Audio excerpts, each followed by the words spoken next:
Kamusta ka? Ang ganda ng song niya, no? Yung piece niya. Maganda, maganda. Great performance, Andres. Pero may isang showbiz insider na nag-text sa akin. Kanina lang, sabi niya, meron ka daw idol or crush yata sa isang pop star. Sabi, ano daw, living room nila. Oo, meron daw siya. Yung picture silang dalawa. Crush kaya niya yun? Hindi ka lang. Sino tawagin natin ng stage para malaman natin? Pwede ba natin tawagin ng stage? Pacholo, pwede ka magpawa mo na dito sa gate? Wala naman ko. Pacholo, this is Anne. Oh my gosh, may roasting na tayo. Huwag ka naman. Pagbigyan mo ng words of encouragement kay Antoinette.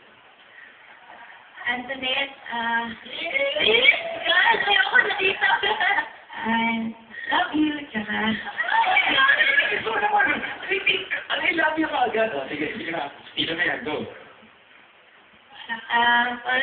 Ay ka mabuti, tsaka pagtuloy mo yung pagkanta mo, ang galing ko.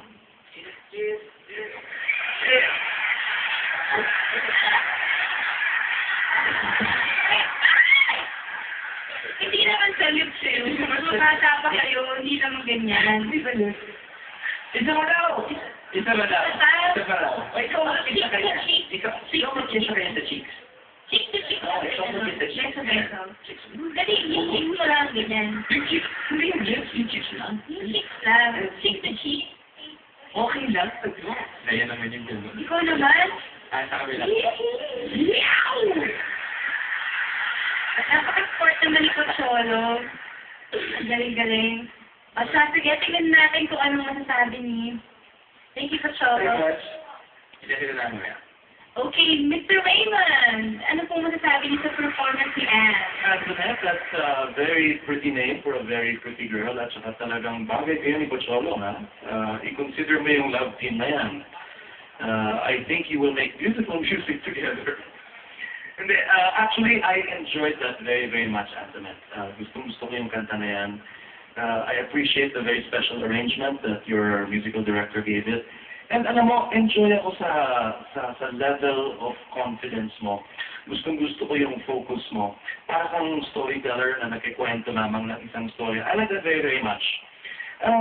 Siguro lang, if I can give you some suggestions, para lang so that you get even better, alagaan mo lang siguro yung mga mabababang nota mo. Kasi pag bumipilit ka sa taas, ang ganda eh. It's very, very clear, your voice sounds like a bell. Pero pag mababa, medyo nagiging muffled ng konti. At kahit na alam ko yung lyrics ng kanta, medyo hindi ko ma-decipher kung ano yung sinasabi mo. So pag nag-vocalize ka, huwag mo kalimutan yung mga low notes mo. It's great that you have the high tones, but huwag mo pabayaan yung low tones mo. And then just one more thing. You know, you have such a pretty face. I wish you would smile more often.